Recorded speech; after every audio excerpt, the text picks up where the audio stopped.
For 5 years in a row, my entire family ignored my son's birthday.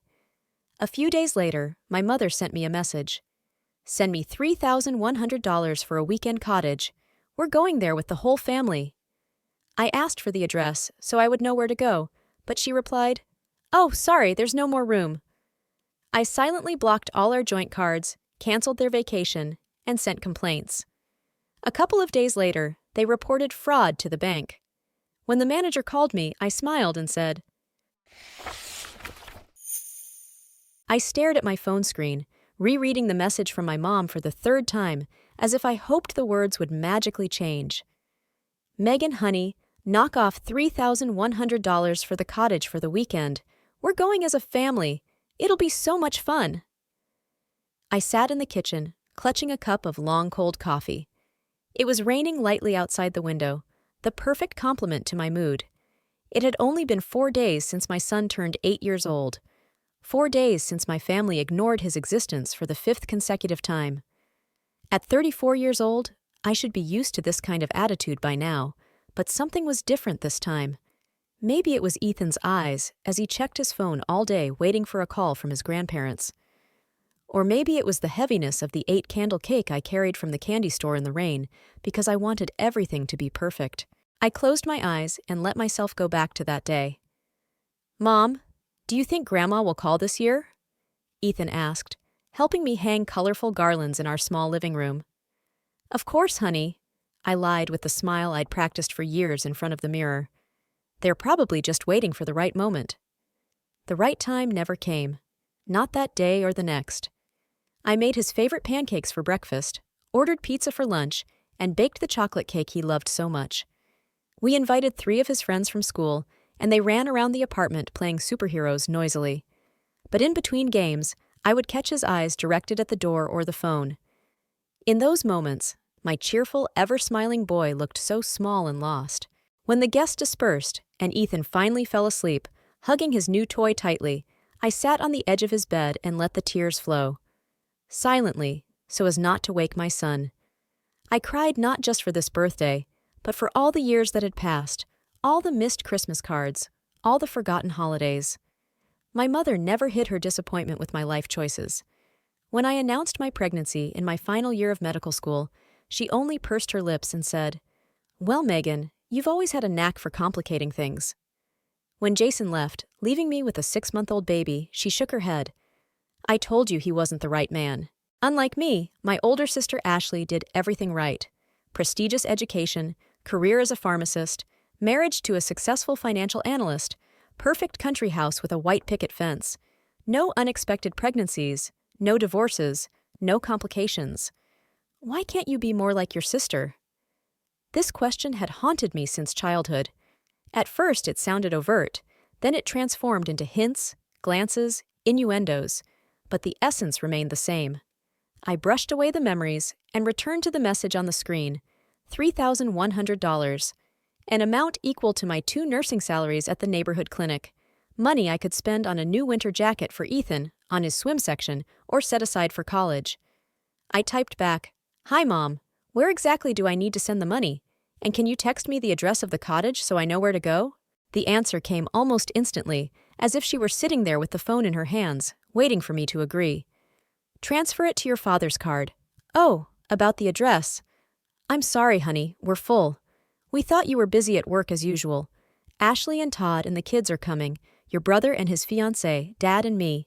The cabin only seats 8 people. Next time." I felt something cold spread across my chest. Next time. Always next time. Next Christmas. Next Thanksgiving. Next birthday. Ethan came out of his room, rubbing his eyes sleepily. He was wearing the superhero pajamas I bought him last week.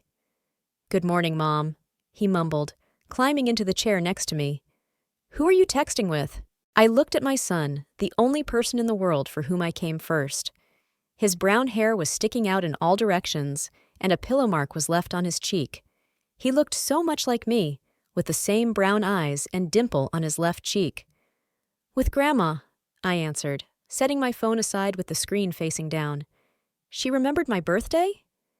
There was a hopefulness in his voice that broke my heart. "No, sweetie. She's..." inviting us on a family vacation. Really? His face lit up. Are we going to the sea? Or to the mountains? Will Luke and Zoe be there? He was talking about Ashley's kids, his cousin and sister, whom he'd only seen a few times in his life. I stared at his excited face and couldn't bring myself to tell the truth. But I didn't want to lie anymore either. You know what? Let's have our own vacation tonight. How about a trip to the amusement park, just you and me? Really? On Sunday? But you usually vacation on Sundays. Sometimes you have to break the rules. I smiled, feeling something inside me change. Go get dressed and I'll make breakfast. As he ran off to his room, I took another look at my mother's message. No more room. There was always no room for Ethan and me, in family photo albums, at holiday dinners, in my parents' hearts. I remembered my father asking me to help with their finances 3 years ago. You've always been good at those little things, Megan, he said then. That's how I got access to their bank accounts, credit cards, and utility bills. I helped them pay bills, kept track of balances, organized payments, doing all the menial chores they didn't have time for. My finger hovered over the phone. I could have just ignored my mother's text. I could have apologized and said I didn't have that kind of money. I could have made 1,000 excuses, like I'd done for years. But something changed. Maybe it was the look in Ethan's eyes, waiting for a call that never came. Or maybe it was the ease with which my mother excluded us from the family circle. I opened the banking app where all the accounts were linked. My own, modest but neat. And my parents' accounts, much more impressive, including a special travel account they'd been funding for months now. $3,100. That's how much the lake house they'd booked for a family vacation cost. A vacation that didn't have room for her grandson. I looked at the picture of Ethan standing on the kitchen table. He was smiling, holding his first school project, a model of the solar system that I had helped him with, not his father, not his grandparents, and not his perfect aunt. And that's when I made my decision. No more being a good girl. No more waiting for approval that would never come. No more letting them make us invisible. Mom, I'm ready. Ethan flew into the kitchen, already dressed and excited for the day ahead. I smiled at him, my real smile, not the mask I'd worn for years. I'm ready too, honey, more than ready. I locked my phone and set it aside. Today I'd spend the day with my son. And tomorrow I'll stop being invisible. And they'll feel it. Our trip to the amusement park with Ethan dragged on into the evening. When we got home, he fell asleep as soon as his head hit the pillow. And I sat in the quiet of our small living room, going through an old photo album that was usually stored on the top shelf of the closet. When I opened the first page, I saw myself, a little girl with pigtails and freckles standing next to my sister Ashley in front of our old house in Oakwood. I was about 6. Ashley was 11. She was a beauty even then. Long blonde hair, perfect features, a confident smile. And me? I was just Megan. Ordinary. Unnoticeable. Ashley is so special, my mom, Carol Pierce, liked to say when we had visitors. Last semester, she got the highest grade in math. The principal says she has a great future. About me, she'd usually add, Megan's good at drawing. Show Aunt Barbara your drawing, honey. This pattern formed long before I could realize it. Ashley was the bright star. I was the pale shadow. She got praise for A's. I got condescending smiles for B's. She won contests and Olympiads. I helped Mom in the kitchen. My father, Robert Pierce, rarely interfered in our upbringing, but when he did, the difference felt even sharper. That's my oldest, he'd say proudly, hugging Ashley by the shoulders at school assemblies. She took after me, determined, knows what she wants. When he looked at me, there was a slight perplexity in his gaze, like he wasn't quite sure what to make of me. I turned the page of the album. Ashley's graduation. She's in the center of the picture, radiant in her pale blue dress, with the prom queen's crown on her head. Her parents stand to the sides, their faces glowing with pride. I'm there too, a little to the side, in a modest dress my mom bought at a chain store. I was 12 at the time, and I had already learned how to be invisible. Being invisible is a skill I've perfected over the years. Not making noise when Daddy watches the news. Not to ask for new clothes when Mom complains about the bills. Not to talk about my problems when Ashley has important exams. not to cry when it hurts. When it came time to choose a college, Ashley got into a prestigious university with a full scholarship.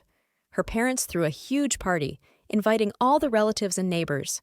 "Our daughter is going to be a pharmacist," Mom proudly proclaimed, raising a glass to Ashley's health. 2 years later, it was my turn. I dreamed of studying psychology or maybe literature. But when I mentioned it at dinner, Mom laughed softly.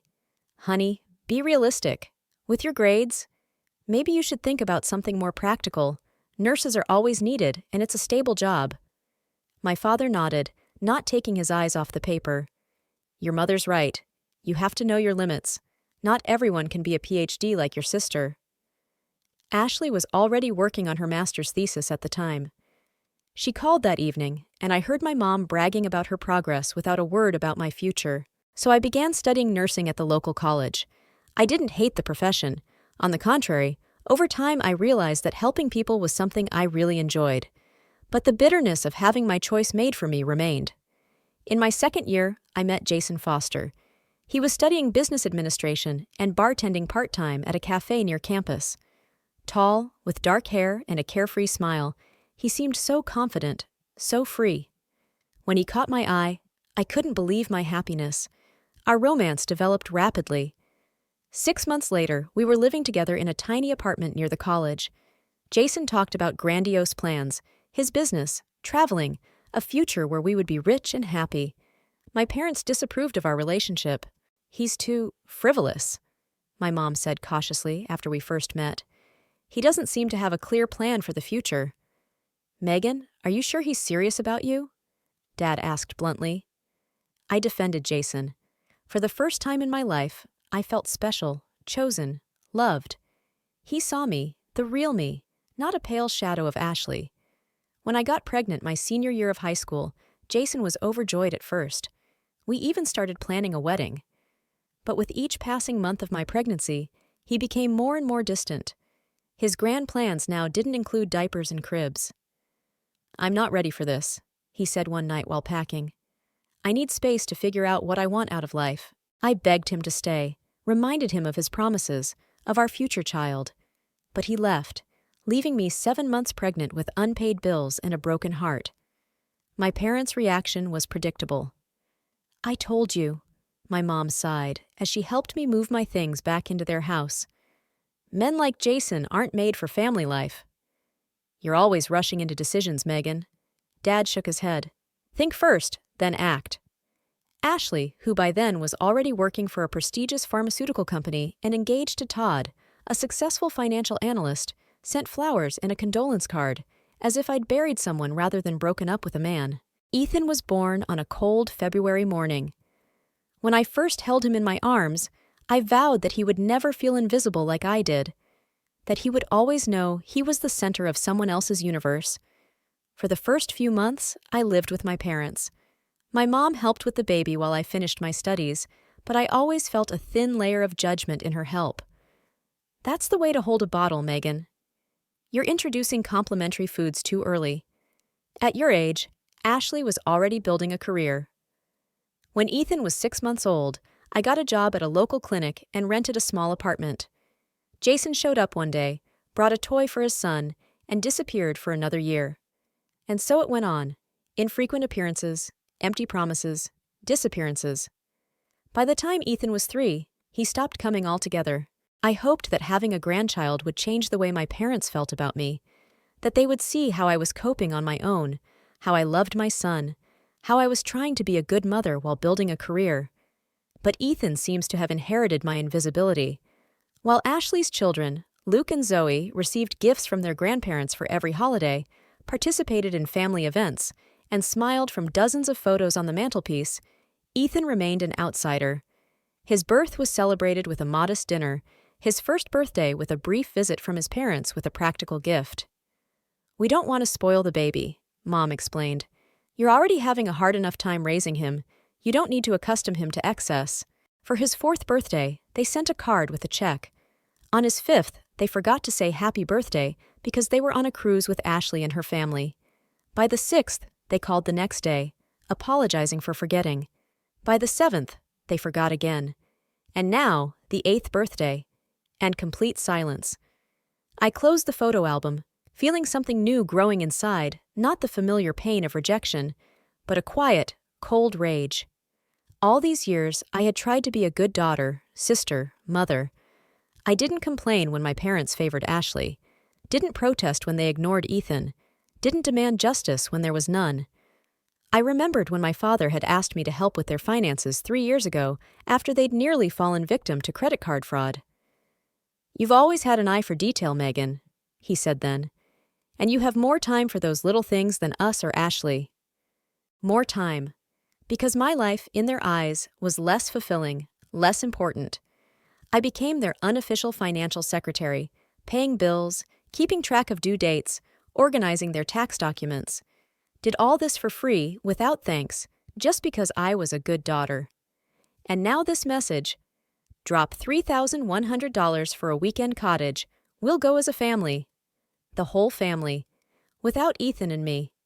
I pulled out my phone and reread my mother's message. Oh, about the address. "Sorry, honey, no more seats, no more room." For the only grandchild, they once again broke their heart by not remembering his birthday.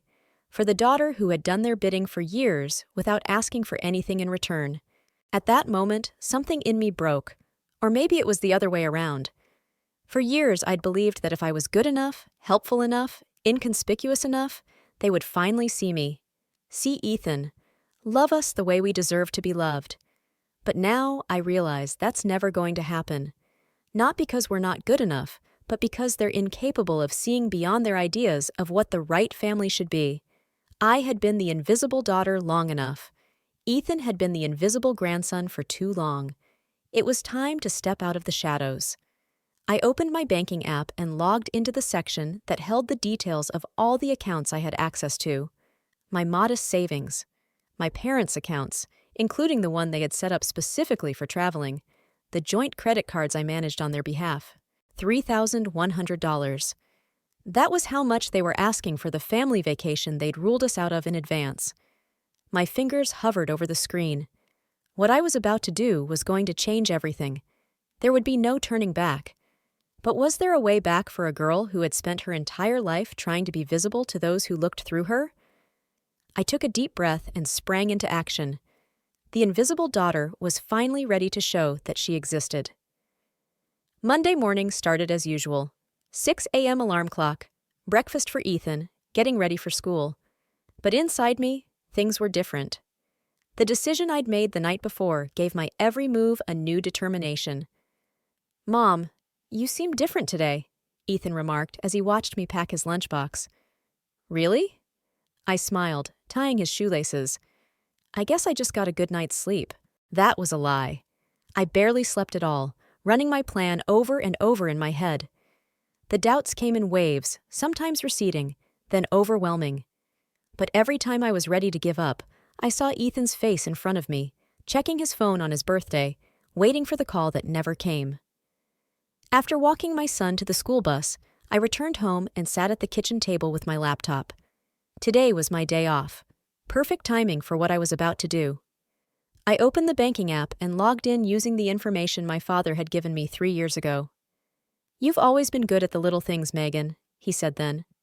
Those little things included paying their bills, managing credit cards, organizing auto payments, and more. The first thing I did was check the status of their accounts. As I suspected, the special travel account had been recently funded by exactly $3,100. Money they were going to spend on a family vacation without us. Next, I opened the website of the resort where the cottage was booked. I found the reservation information in my dad's email. Yes, I had access to that too. "You're better with computers, dear. Just check our emails and let us know if there's anything important." I studied the details of the reservation. A cottage in Lake Tahoe, sleeping 8 people, booked in the name of Robert Pierce. Check-in date is in 2 weeks Friday. Full advance payment of $3,100. No refunds if canceled less than a week before check-in. I took a deep breath and called the reservation desk. "Hello, my name is Megan Pierce. I'm calling about a reservation for Robert Pierce." My voice sounded calm and confident, even though my heart was pounding like crazy. "I'm afraid we're going to have to cancel our reservation." Of course, Miss Pierce. But I must warn you that according to the terms and conditions, if you cancel less than a week before check-in, your prepayment is non-refundable. Actually, I'd like to discuss that point. The fact is that we were not informed of this condition when we made the reservation. Moreover, I have reason to believe that our credit card was charged the wrong amount. I wasn't sure if this would work, but it was worth a try. To my surprise, after a few minutes of discussion and a request to connect me with a manager, the reservation was canceled and the money was promised to be refunded within 3 to 5 business days. Next, I blocked all joint credit cards I had access to, citing suspicious activity. Then I set up two-factor authentication on all accounts by linking it to my phone. The final touch was filing a formal complaint with the bank about the misuse of family funds. I described how for several years my parents had been using the joint accounts exclusively for their own needs, ignoring the interests of other family members who had access to them. I attached screenshots of transactions confirming that most of the spending was for travel and entertainment that involved only them and Ashley's family. When it was done, I closed the laptop and looked at the clock. It was only 9:30 in the morning, and I had already turned my life upside down. Guilt came over me suddenly. What had I done? They're my parents, after all. They helped me when Jason left. I stopped myself. They helped me, yes. But at what cost? Constant reminders of my mistakes, condescending looks, comparisons to Ashley. And most importantly, they'd ignored their grandson's existence for 5 years straight, breaking an innocent child's heart. I picked up my phone and dialed Nina's number. My best friend since college, she was the only person I could completely trust. I did it, I said as soon as she answered. I canceled their reservations and blocked the cards. Jesus, Meg, are you serious? I could hear the surprise in her voice, but not the judgment. Are you okay? I don't know, I'm shaking. Do you think I'm crazy? No, Nina replied firmly. I think you're finally standing up for yourself. Look, I'm finishing up in an hour. Why don't we meet at our cafe? Nina worked as a designer at a small firm not far from my house. Our cafe was a small coffee shop on the corner where we met to discuss everything from problems at work to failed dates. Thank you, I whispered. I'll be waiting. While waiting for the meeting, I tried to do chores around the house, doing laundry, washing dishes, dusting. The mechanical acts helped distract me from thinking about what would happen when my parents discovered what I'd done. The answer came sooner than I expected. At 11:20, my phone rang. My father's name popped up on the screen. I hesitated, but answered it nonetheless. Megan, what the hell is going on? His usually calm voice shook with anger. Why are our cards blocked? And I just got a call from the cottage saying the reservation was canceled. I took a deep breath, gathering all my resolve. Hi, Dad. I thought there were no spots at the cottage for Ethan and me. A pause followed. I could practically see him frowning, trying to figure out what I was getting at. What does this have to do with that? What's going on with our accounts? I detected suspicious activity and decided to take action. My voice sounded calmer than I expected. By the way, how was Ethan's birthday? Oh yes, you forgot. Again. Megan, don't start. His tone became irritated. My mother and I were busy. We were going to send a gift this week. Of course we've been busy. Planning a family vacation you didn't invite your daughter and grandson to. Is this some kind of revenge? You're acting like a child. Unblock our cards immediately and return the reservation. I can't, Dad. The reservation's already been canceled. And as for the cards, I filed a suspicious activity report. The bank will investigate. Do you realize what you're doing? His voice lowered to a dangerous whisper. This is a serious charge, Megan. I understand. And I'm prepared to answer for my actions. Are you? I pressed the end call button, feeling adrenaline pulsing through my veins. The phone immediately rang again, but this time I didn't answer. In the next half hour, I received 23 messages from my father, my mother, and even Ashley. Their tone ranged from bewildered to furious. Megan, what's going on? Mom wrote. Dad is furious. Call immediately. Have you lost your mind? Ashley questioned. Parents are in a panic. Their cards have been blocked. Megan Elizabeth Pierce, if you don't rectify the situation immediately, the consequences will be severe, my father threatened. I turned off the notifications and placed my phone on the table. My hands shook, but my resolve remained firm. At noon, I met Nina at our cafe. She was already waiting for me at a corner table with 2 cups of coffee.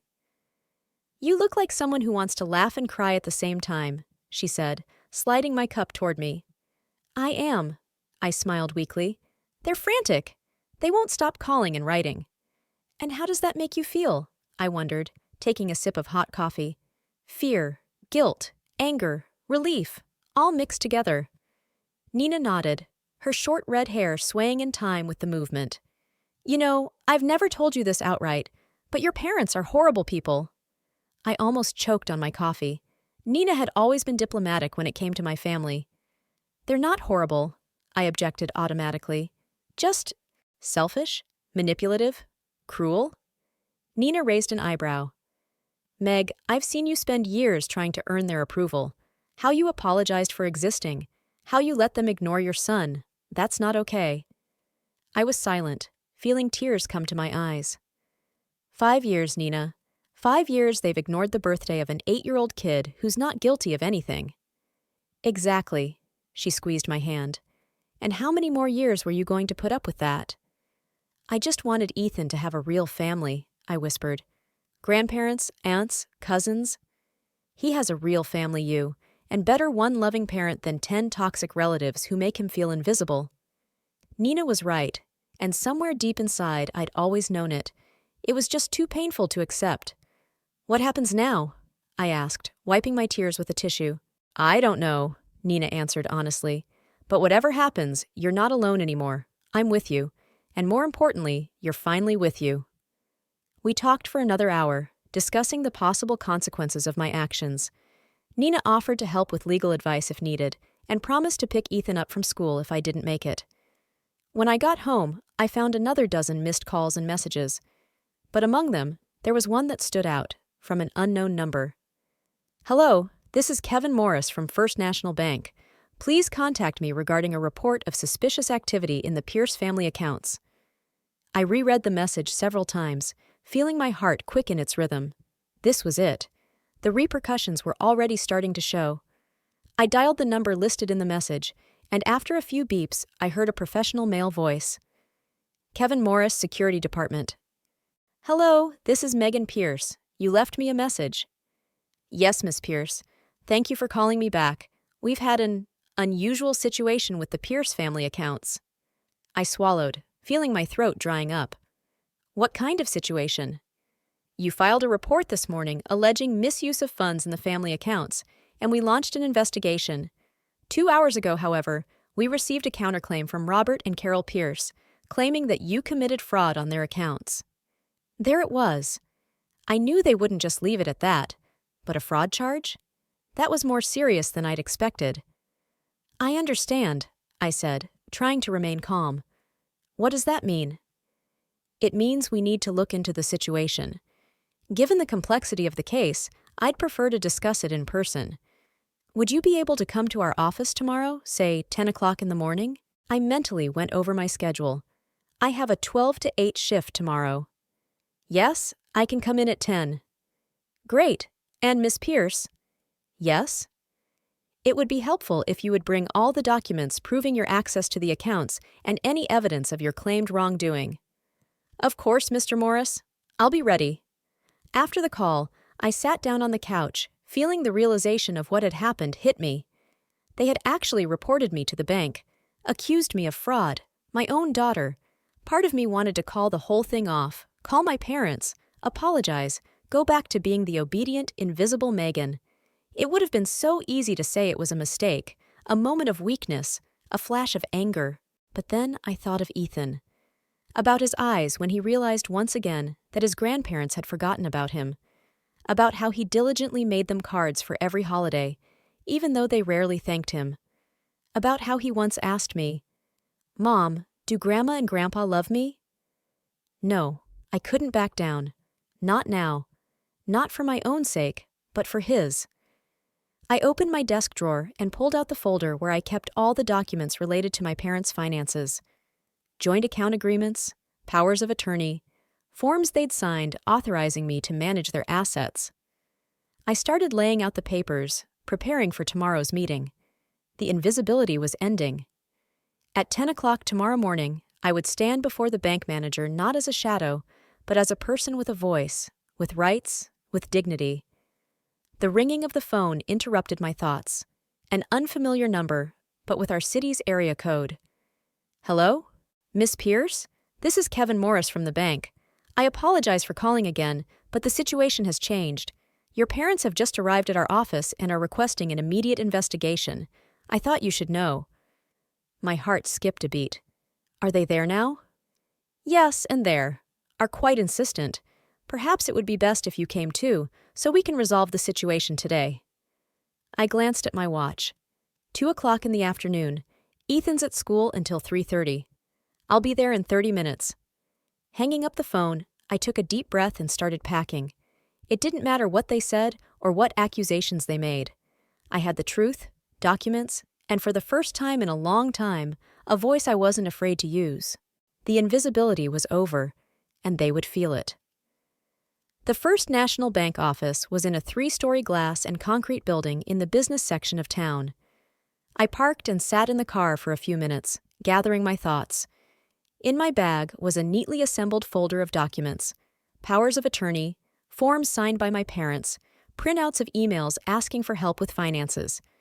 3 years of collaboration, documented and systematized. When I walked into the bank, I immediately saw my parents waiting in the lobby. "You're finally here," my father said as he stepped closer. "What's gotten into you, Megan?" "Robert, not here." Mom stood next to him. "Mr. Morris is waiting for us in his office." A bank employee walked us down the hallway to a glass office. Behind the desk sat a man in his 40s, dark hair with gray at the temples, thin-rimmed glasses, a neat beard. "Mr. and Mrs. Pierce, nice to see you again. And you must be Miss Megan Pierce?"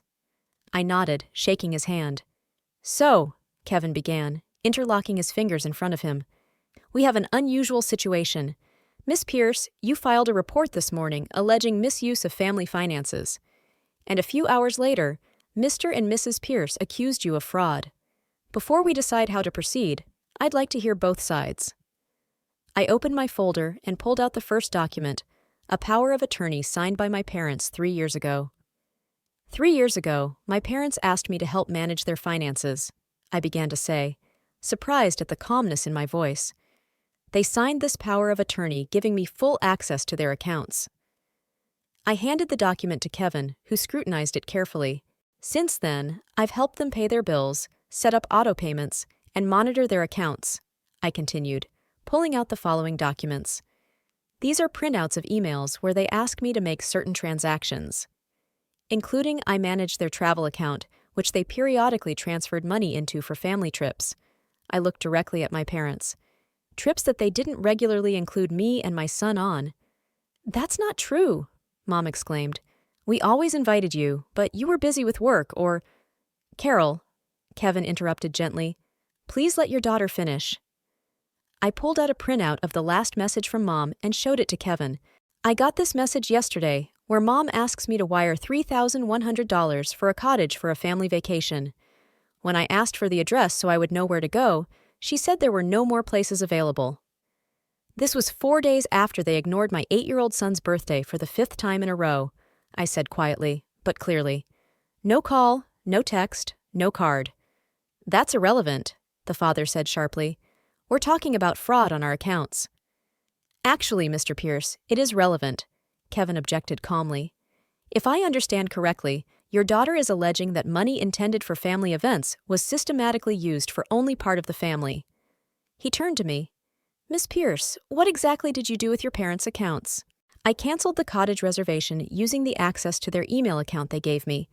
I temporarily blocked their credit cards, citing suspicious activity, and I applied for a review of the use of the family finances." I noticed Kevin's facial expression change from professional neutrality to mild surprise. "You were acting within the power of attorney granted to you by your parents," he said, reviewing the documents. "Legally speaking, you have not committed fraud."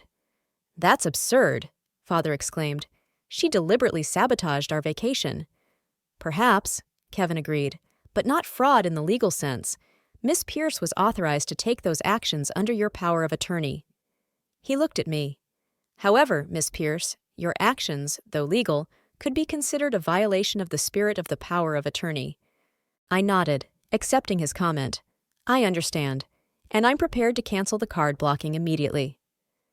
We spent the next hour going through the paperwork to revoke the power of attorney and remove the blockage from the cards. When all the formalities were completed, Kevin escorted us to the exit of the office. Miss Pierce, can I talk to you for another minute? The parents exchanged glances, but silently walked out into the hallway. Are you okay? He asked, his voice becoming less formal. I don't know, I answered honestly. None of this is going the way I planned. Life rarely goes according to our plans, he shrugged slightly. But I have to say, you held your own impressively. Really? Absolutely. Most people in a situation like that either get hysterical or start making excuses. You, on the other hand, were calm and reasoned. I smiled weakly, feeling something other than tension for the first time in a day. I have a suggestion, he continued. Have you ever considered a career in financial planning? With your organizational skills, you'd be a great financial advisor. I laughed, thinking he was joking, but his look remained serious. Our bank has a retraining program for people changing careers. If you're interested, I could refer you to it. He pulled a business card from his pocket and held it out to me. Think about this one. Work number on the front, personal number on the back. I took the card, feeling a strange warmth inside. Someone, barely familiar, saw potential in me that even the people closest to me didn't see. When I left the office, my parents were waiting by the elevator. We entered the elevator in silence. As the doors closed, my mom finally spoke. I hope you're happy, Megan. You ruined our vacation and embarrassed the family. I was just using the access you yourself gave me. To help, not sabotage, Dad almost shouted. Ashley is furious. Her children cried when they found out the trip was canceled. And my son cried when you forgot his birthday for the 5th time, I said calmly but firmly. But that didn't bother anyone, did it? The elevator stopped, and we stepped out into the lobby. Mom grabbed my hand. Megan, listen. Her voice became almost pleading. We can make this right. You'll apologize to your father, pay back the money for the cottage, and we'll forget about this incident. Otherwise what? Otherwise, we'll have to stop communicating, Father finished. We won't be able to see you again. Or your son. I felt something inside me finally break, not from the pain, but from the realization. They were threatening to deprive me of something that had in fact never existed. You can't stop something that doesn't exist, I said quietly. When was the last time you truly communicated with me? Or with Ethan? They were silent, and that silence was more eloquent than any words. I won't apologize for finally standing up for myself and my son. I turned and walked toward the exit, feeling their stares on my back. But for the first time in a long time, it didn't make me hunched over or quicken my step. I walked with a straight back, confident and calm. Stepping out of the bank, I took a deep breath of fresh air. Something had changed. Inside me and all around me. It was like the heaviness I'd been carrying for years was suddenly gone. Picking Ethan up from school, I watched him run toward me with a wide grin, waving the drawing. Mom, look what I drew in art class. I crouched down to be level with him and scrutinized the drawing a brightly colored superhero in a red cape. That's awesome, honey. You're so talented. Mrs. Johnson said I could be an artist if I wanted to, he informed her proudly. Do you think I could? You can be anything if you try hard enough, I hugged him. I have an idea. How about signing up for a weekend art class? His eyes widened with delight. Really? Real art classes? Absolutely real. Also, I was thinking we could repaint your room on the weekends. All the way home, Ethan enthusiastically discussed what color the walls should be and what posters he wanted to hang. I listened to him, really listened, wondering how many ideas lurked in this little man. In the evening, when Ethan was already asleep, I took out Kevin Morris's business card and thoughtfully turned it in my hands. Financial consultant. It sounded strange and tempting at the same time. I'd never thought about changing careers. Being a nurse was safe, predictable. But maybe it was time for a change. Maybe it was time to start building a life based not on other people's expectations, but on my own desires. I opened my laptop and started looking for information about financial planning courses. Then I checked the schedule for painting courses for kids. Then I made a list of paints to renovate Ethan's room. And in every decision, I felt a strange, almost forgotten feeling: freedom of choice, freedom to be visible, freedom to live my life, not the life others expected me to live. I didn't know what tomorrow would bring, or how my relationship with my parents would play out in the future. But I did know one thing: the truth had finally come to the surface. And in that truth, as bitter as it was, I found unexpected strength and hope. 6 months flew by. Mid-August filled the air with warm summer smells. I stood at the window of our apartment with a cup of morning coffee, watching the sun's rays color the sky a soft pink. The city was still slumbering at this early hour, but I'd long been accustomed to getting up at the crack of dawn first because of my night shifts at the clinic, now to get ready for classes. 3 months ago, I took a step I'd only dreamed of before: enrolling in a financial counseling course. Every Tuesday and Thursday, after taking Ethan to school, I sat at a desk in a modern classroom at City College. The first few weeks were difficult. I had almost forgotten what it was like to be a student. But gradually, confidence in my abilities returned to me. "You grasp things on the fly," Kevin told me, as he helped me tackle a particularly difficult tax planning topic. "Many of my colleagues with years of experience don't understand these nuances as well." Kevin. I smiled as I remembered how our professional friendship had gradually evolved into something more. At first, it was just business meetings over coffee, where he recommended books and online courses to me. Then it was walks in the park together, long conversations about life, dreams, fears. And 2 weeks ago, as we sat on the veranda of a small restaurant on the coast, he took my hand and said, "You know, I think I'm falling in love with you, Megan Pierce." I was so confused, I almost knocked over my wine glass.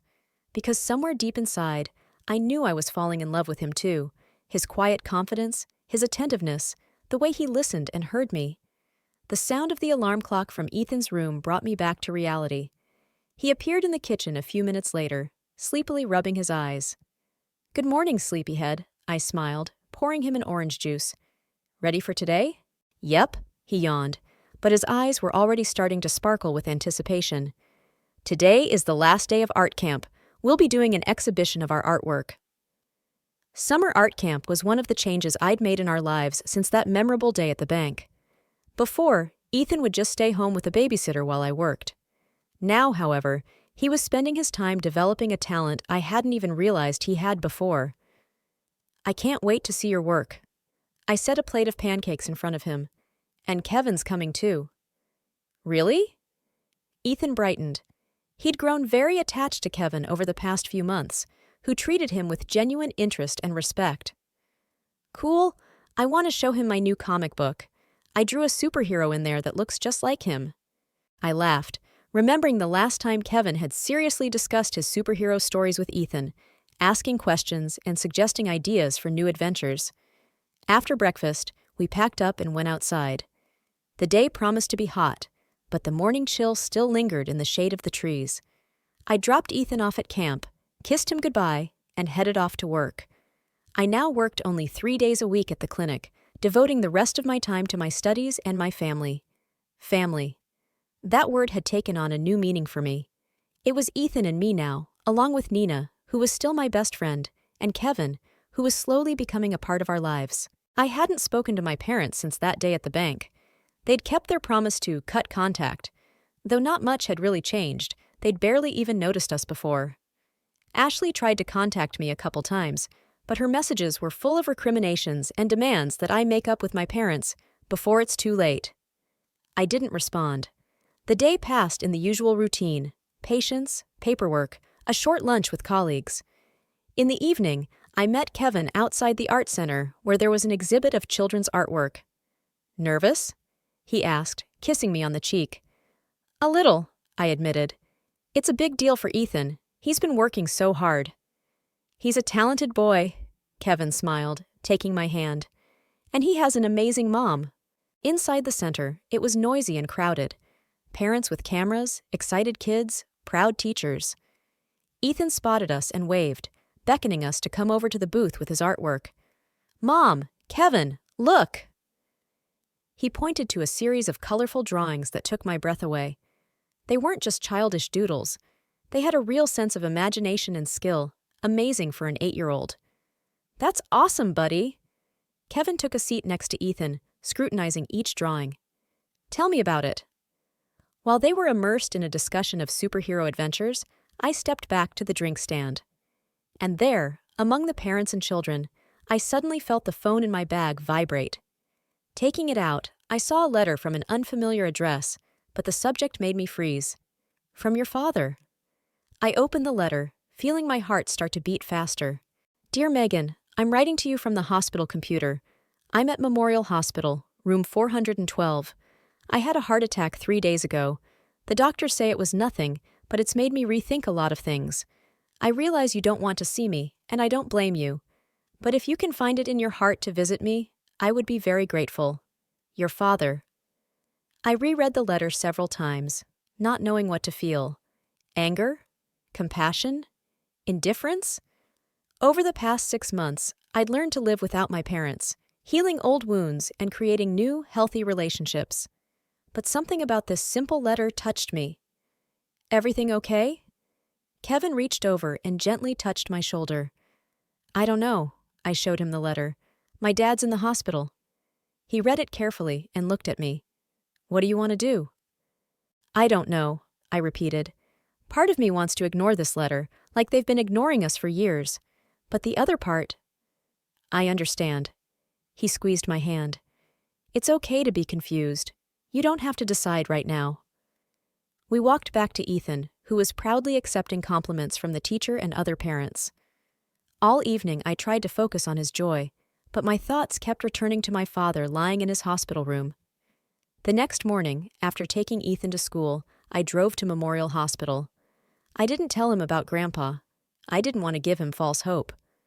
With tentative steps, I made my way up to the 4th floor and found room 412.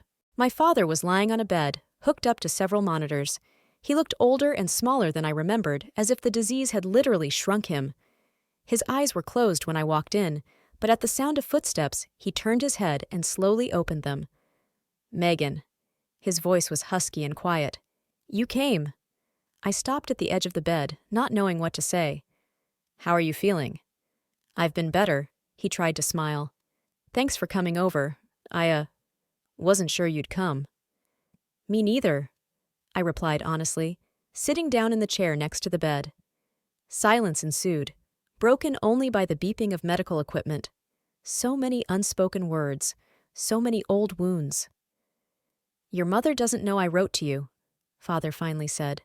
"She's still, well, you know what she's like." I nodded. Mom had always been stubborn and proud.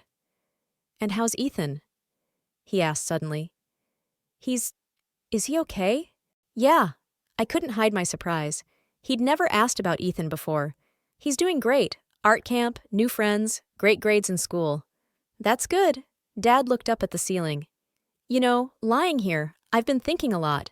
About life, about family, about what's really important." He paused, struggling to catch his breath. "I was a bad father, Megan, and an even worse grandfather. I'm not saying this so you'll forgive me. I just want you to know, I realize I was wrong." I sat in silence, not knowing what to say back. For so many years I'd waited for those words, and now that they were spoken, I wasn't sure if they made a difference. "Your mother and I always thought we knew what a successful life should look like," he continued. "A prestigious job, a proper marriage, perfect grandchildren. Ashley fit into that picture, and you..." "And I didn't," I finished for him. "Yes, and instead of accepting you for who you are, we tried to force you to conform to our expectations. And when that didn't work, we just turned away." He looked into my eyes, and I saw tears in them. "That was wrong, and I regret it more than you can imagine." My throat constricted with unshed tears. So many years of pain, loneliness, feelings of inferiority, and now this confession, too late but still sincere. What about Mom? Does she think so too? Father shook his head slowly. Your mother. She doesn't change that easily. And Ashley is on her side. They think you betrayed the family. I grinned bitterly. Family? Who forgot my son's birthday 5 years in a row? Who excluded us from family vacations? I know. He closed his eyes. I'm not making excuses for them. Or myself. We sat in silence for a few minutes, each immersed in our own thoughts. What now? I finally asked. I don't know, he answered honestly. I'm not asking you to go back to the way things were before. It wasn't healthy for you or Ethan, but maybe we could start something new? On your terms, of course. I looked at him. This broken, aged man who was actually seeing me for the first time in my life. I'll think about it, I said finally. I can't promise more than that. That's all I can ask. He smiled weakly. Thank you for coming, Megan. It means more to me than you know. When I walked out of the hospital, I felt a strange sense of relief. Not complete forgiveness, not the healing of all wounds, but a small step toward something that might one day be peace. Time passed. Dad checked out of the hospital, and we began a rare, cautious communication. Short phone calls, occasional meetings over coffee, always on neutral territory. Mom and Ashley still refused to talk to me, and I learned to accept that as a given. And my new life continued to blossom.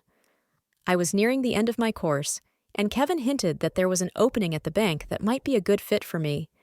Our relationship with him grew deeper and more serious. Ethan called him his almost daddy, which made Kevin smile fondly and proudly. As Ethan's 9th birthday approached, I decided that this year would be different.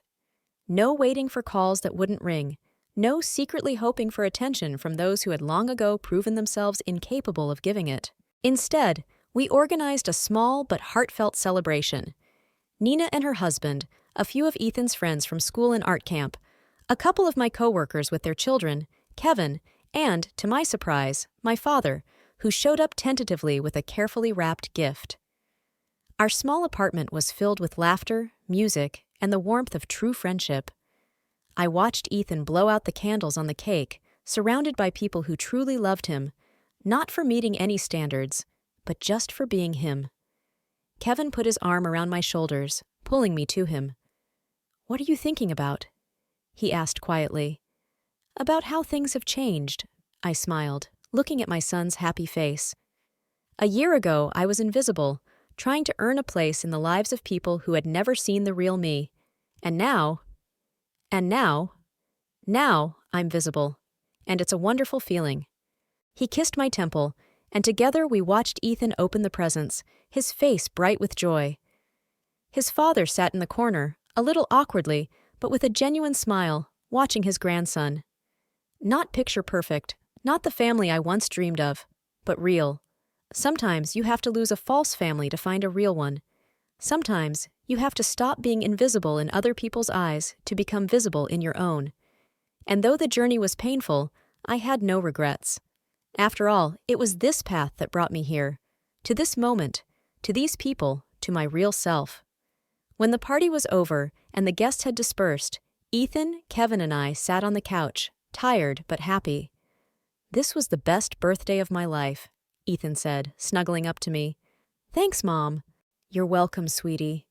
I kissed the top of his head, feeling myself fill with gratitude for this moment, for this baby, for this man beside me, for the new life we were building together. A visible life. A real life. Our life. Любі глядачі, дякую вам за перегляд, ставте лайки та підписуйтесь на канал. Також напишіть в коментарях, чи погоджуєтесь ви з Дженніфер, чи вона мала розказати все матері, чи ні, чи мала все розказати своєму коханцю щодо свого чоловіка, чи ні. І також прокоментуйте, чи вам сподобалось це відео.